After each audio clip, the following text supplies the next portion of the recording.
عليكم. بسم الله الرحمن الرحيم، والصلاة والسلام على سيدنا محمد أشرف مخلوقات الله وعلى آله الطيبين الطاهرين. واحد اللقاء معكم يعني اكسبسيونيل.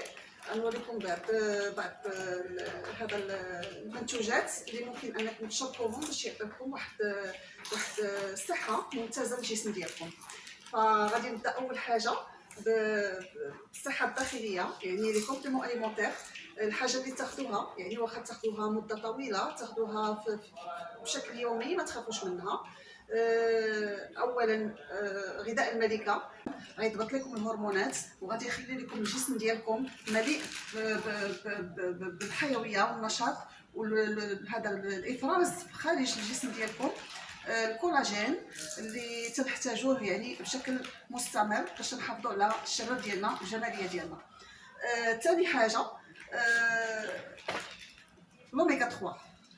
فلوميغا 3 شي حاجه اساسيه انكم تكون عندكم بشكل يومي في الجسم ديالكم، لان التغذيه ما تقدرش انها تلبي لكم الاحتياجات ديالكم ديال لوميغا 3. وهذا لوميغا 3 سي لوميغا 3 بواسون ديال السمك، يعني اللي تعطيكم لو بي ا والدي اش ا اللي هما تينفعوا الجسم ديالكم بواحد الطريقه جيده، وتتحافظوا على الدم ديالكم ولا العقل ديالكم ولا هذا الجسم ديالكم بصفه يعني بصفه عامه. ايضا الناس اللي عندهم حساسيه من لوميغا 3 او الناس اللي بغاو يدخلوا لوميغا 3 بواسون، او الناس اللي عندهم حساسيه من لوميغا 3 بواسون ديال الحوت، عندهم حساسيه ديال الحوت، فممكن انهم ياخذوا زيت زريع الكتان الغني بلوميغا 3 جوج معلقات صغار قبل الفطور، قبل الغداء، نصف ساعه قبل هاد الوجبات كافيه انها تعطيكم لوميغا 3 اللي تحتاجوها في اليوم ديالكم. وهاد زيت زريعه الكتان هذه هي الاستعمال الخارجي كذلك، وكومبليمون اليمونتير او ميم طون الناس النباتيين اللي ما تياخذوش السمك تيضرهم، او الناس اللي عندهم حساسيه. ايضا بغيت نقول لكم الناس اللي ضروري خاصهم ياخذوا لا فيتامين دي 3، ما خاصهاش تكون فيتامين دي 2، يعني خاصها تكون فيتامين دي 3.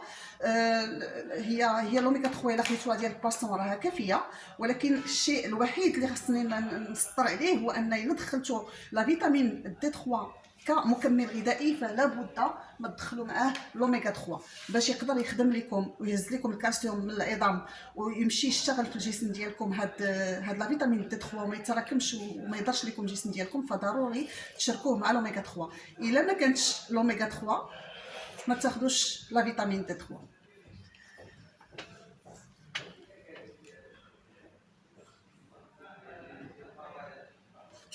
ايضا البروبوليس شي حاجه اساسيه. هاد المنتوجات اللي تنوريكم يعني الا خديتوهم بشكل يومي وبشكل مستمر في الحياه ديالكم بدون انقطاع مثلا، فانتم تتحافظوا على الجسم ديالكم 100% من السرطانات، من الجذور الخضراء اللي تقدر تاثر سلبيا على الجسم ديالكم وتضركم وتفقدكم الجمال ديالكم والشباب ديالكم والجسم ديالكم. الا ما كنتوش تعطيوه مكملات غذائيه بحال هذه اللي تنقول لكم، يعني الاساسيه اللي خاص الانسان بصفه عامه هذا يتوجه لها، فتيكون نقص في الجسم، لان التغذيه ديالنا غير كافيه انها تكون تتحمل هاد مضادات الاكسده وهاد الاحماض الاساسيه اللي كاينه في الاحماض الدهنيه الاساسيه. فهاد الشيء هذا كل ما خديتوه كل ما نتوما في صحه جيده. البروبوليس كما كنت قلت لكم اساسي كذلك في الجسم ديالكم، يعني تاخذوه بشكل مستمر ما تخافوش منه. فالبروبوليس راه كنت شرحت لكم خاصو يكون يعني بقواعد باش تاخذوه باش ما تاثروش سلبا على الجسم ديالكم. فكاين البروبوليس كما تشوفوا هذا اكستري دو بروبوليس، وكاينه المسحوق ديال البروبوليس، وكاين البروبوليس كما تيخرج من النحله اللي تيكون هكا. كذلك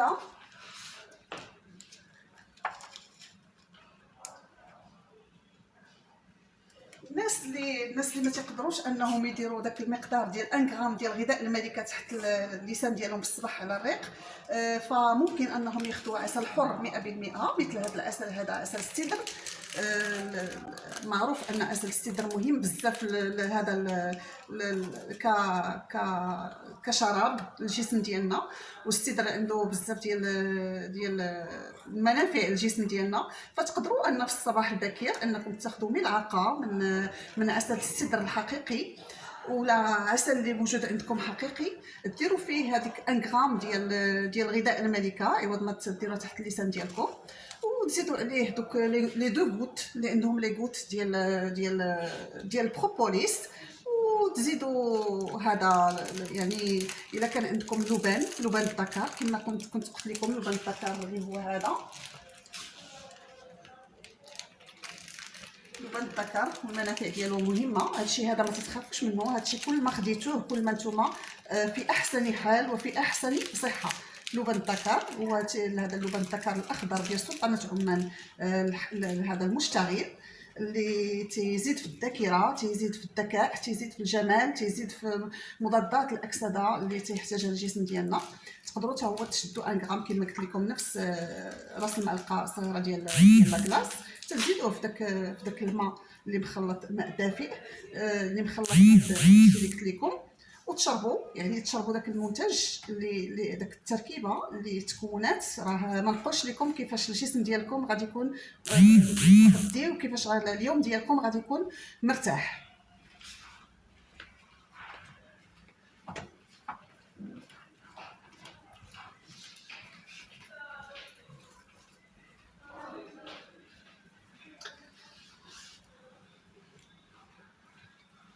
على مكمل غذائي. الا ما كانتش واحد الغذاء متوازن وصحي، فالمكملات ما يمكنش لها تشتغل في الجسم ديالكم، لانها هي مكمله للجسم ديالكم. فهذا البروبيوتي هذا مهم بزاف للناس، خاصه الناس اللي ما تيطيبوش بالخميره ديال الخبز ديالهم وما عندهمش هذه البكتيريا النافعه في الجسم ديالهم. فضروري كما قلت لكم ان لوميغا 3 هذا البروبوليس غذاء الملكه واخا يتخذوا بشكل مستمر، فتنزيدوا عليهم البروبيوتي حتى هو خاصو يتخذ بشكل مستمر، خاصه الناس اللي ما تدخلوش الخميره بلديه الطهي ديالهم وفي الغذاء ديالهم. فالبروبيوتي هو شي حاجه اساسيه كذلك، مثل لوميغا 3، مثل هذا الغذاء الاساسي اللي خاص ناخذه في اليوم ديالنا واجب. هذا البروبيوتي هذا منتوج امريكي، فيه 2 شهر ديال الاستعمال. اللي هاد الماركه هذه مهمه، لقيتوها ما تكونش بزاف مي مهمه بزاف.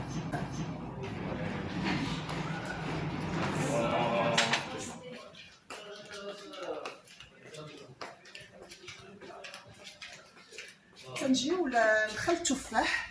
يعني خل التفاح يجب ان يكون هذا الخل هذا هذا التفاح هذا غير مخمر في الزجاج، لان الزجاج اغلب الزجاج اللي تيتواجد في السوق ديالنا تيكون مليء بالرصاص، وعند تخمير هذه الفاكهه هذه ولا فواكه في هذا الزجاج هذا يتم افراز الرصاص. وهذا الرصاص هذا اذا دخل الجسم ديالنا ما يمكنش انه يخرج منه، وكل ما تزاد في الجسم ديالنا اولا ما تيخليش الامتصاص ديال الفيتامينات والاملاح المعدنيه انها تمر للدم بشكل سريع.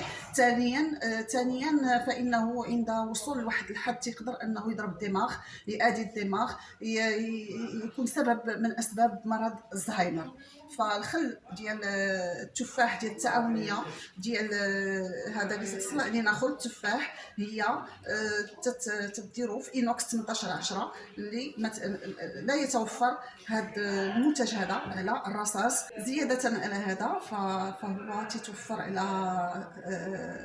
هذا زيت شجره الشاي والزنجبيل من اجل هذا طرح السموم التي قد تتحول الى دهون مما تؤدي هذا الدهون هذا الى سمنه، وكذلك تحيد هاد السموم من الجسم، وعنده منافع كثيره اللي ديجا هضرت لكم عليها. تيجي الدور ديال تيجي الدور ديال 13 العشبه الامنه. فهاد 13 العشبه الامنه الا خديتوها راه جربوها الناس وعرفوا المنفعه ديالها. فالا خديتوها فهاد 13 العشبه امنه للناس اللي عندهم القبض وعندهم هذا الانتفاخات وكذلك الغازات. فهي مهمه جدا انها تكون عندكم في المنزل ديالكم لانها اولا امنه، ثانيا فعاله، ثالثا الحاجه الوحيده اللي خاصكم تعرفوا بان هاد البرودوي هذا ديال 13 عشبه امنه الا خديتوه مباشره بعد الاكل فانه تيسحب الفيتامينات. يعني خاصو يكون بعيد عن الاكل باش تستافدوا من الفيتامينات اللي كليتو. الا كنتو اليوم ديالكم خديتو فيتامينات كثيره وتغذيه كثيره ومشيتو في العشيه مثلا معروضين وبغيتو غير تاكلوا تمتعوا بداك الاكل وما تيهمكمش الفيتامينات اللي فيه وداك الشيء اللي فيه فتتاخذوه صافي ما تيمشيش للدم داك الشيء كامل، لا الحاجه الصحيه ولا الحاجه اللي ماشي صحيه. اذا الناس اللي تياخذوا هذا لان عندهم هذه المشاكل الصحيه ديال القبض والغازات والانتفاخات فيجب اخذه على الاقل ساعتين بعد الوجبه.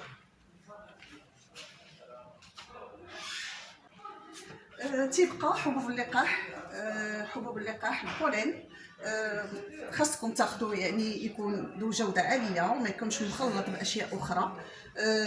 فهذا مهم جدا تا هو تاخذوه. سي ان ملتي فيتامين رباني. يعني ملي تفكروا انكم تاخذوا واحد ملتي فيتامين واحد هذا اللي يكون يعني ديال الله سبحانه وتعالى فخاصكم تفكروا في حبوب اللقاح. اولا حبوب اللقاح مهم بزاف الناس تيعانيو بوساوس الخناسه لانه تيخدم على الدماغ تيعطيك الايجابيه في الجسم ديالك. كذلك الناس اللي عندهم البواسير فمهم بزاف انهم ياخذوا حبوب اللقاح. والناس اللي عندهم البطن المنتفخ واللي كاين عندهم صعوبه ان الدهون تفرز من الاوعيه الدمويه اللي في البطن ديالهم فحبوب اللقاح نافع بالنسبه لهم. تنجيو لبذور الشيا. بذور الشيا من الاحسن انها تخالط مع زيت الزيتون مثلا بمقدار يعني مقدار معقول وما دارش مباشره على الفم بكميه كبيره لان معروف ان بذور الشيا ملي تنحطوها في الفم ديالنا مع اللعاب ديال الفم ديالنا تقدر ان الحجم ديالها يكبر. ولا قدر الله الى اللعاب وبذور الشيا كبرات في هذا في الاماكن ديال الاستنشاق ديالنا ملي تدوز يعني تقدر انها تسبب اختناقات. فمن الاحسن دار شي شويه دار مع زيت البلديه وتكال بالخبز. من الاحسن انكم تحطوها في واحد الكاس د الماء وتغطيوها مده 24 ساعه وتحيدوها من داك الماء وتشربوا الماء ديالها. هذا احسن استعمال لبذور الشيا. غير هي ما تخدش معلقه وتحطوها في فمكم لان غتكبر هذا تعطي لو فوليوم يعني الحجم ديالها تيكبر وتؤدي الى مشاكل صحيه مثل الاختناقات. فحذاري من بذور الشيا مباشره مع اللعاب اللي في الفم ديالكم. تنوصلوا للمورينغا. عندنا كذلك المورينغا اللي ننصحكم انكم تجربوا هذه التعاونيه ديالنا اللي هي يعني 100% مورينغا اللي تساعد على انقاص الوزن كذلك وهي غنيه عن التعريف كما تشوفوها.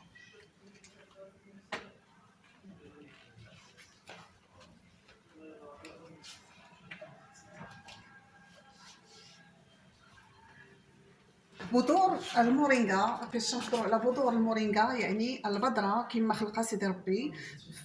فممنوع منعا كليا الناس الطبيعيين والناس اللي عندهم الضغط يعني الطونسيون نازل ممنوع عليهم بذور المورينغا فقط. بذور المورينغا دارت لهذا الاستعمال فقط للناس اللي تعانيوا من الضغط الدموي المرتفع. فالناس العاديين فالناس الطبيعيين والناس اللي عندهم الضغط تينخفض فممنوع عليهم بذور المورينغا. هي مخصصه فقط لهذا الناس اللي عندهم طونسيون الضغط الدموي مرتفع فقط. انها الا خداوها الناس الطبيعيين اللي عندهم ضغط دموي طبيعي والناس اللي عندهم ضغط دموي نازل، فاذا خداو بذور المورينغا وليس المورينغا هذا الاوراق او لا شيء اخر، فبذور المورينغا تيزيد يهبط لهم الطونسيون مما يؤدي الى مشاكل صحيه خطيره. فبذور المورينغا الله يخليكم ياخذوها الناس اللي عندهم طونسيون طالع فقط.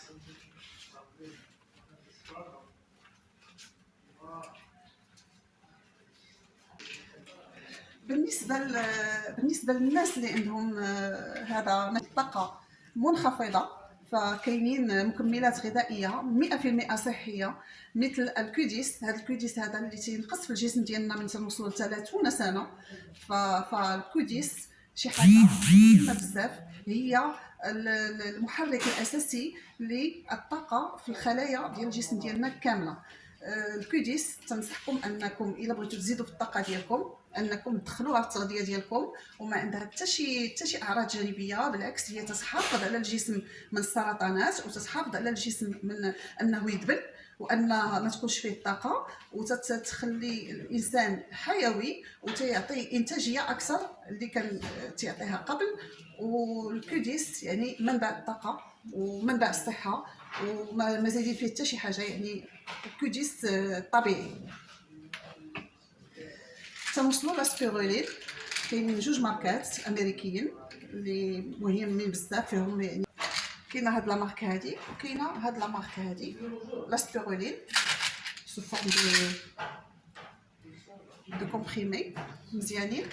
واللي بغى ياخذ لاسبيرولين يعني بودغ، فيقدر انه يخلطها مع شي عصير ولا مع البلبولات الشعير ولا مع شي حاجه يعني في التغذيه ديالو.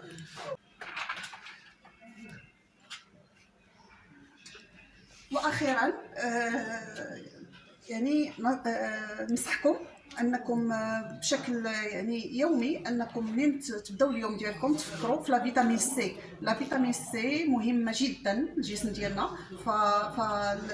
ملي تنوضوا خاصنا نفكروا اننا نشربوا عصير الليمون، ولا خدينا شي عصير اللي هو يعني دابا حنا في فصل الصيف غني بالفواكه، خدينا واحد العصير اللي ممتلئ بفيتامين بفواكه عديده، فاننا نقدروا ما نحتاجوش لا فيتامين سي كمكمل غذائي.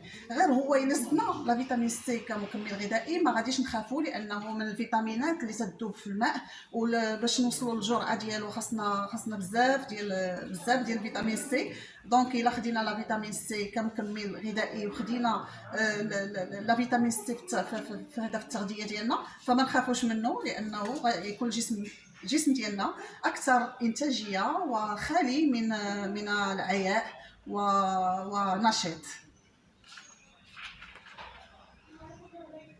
يعني هضرت لكم على المنتجات الاساسيه اللي خاصكم ضروري هذا تفكروا انكم تدخلوها للتغذيه ديالكم للحفاظ على هذا الصحه ديالكم وعلى صحه الاعضاء ديالكم وصحه الجسم ديالكم بصفه عامه، والبشره ديالكم لا الظاهر ولا الباطن ديال الجسم اللي خلق فينا الله سبحانه وتعالى.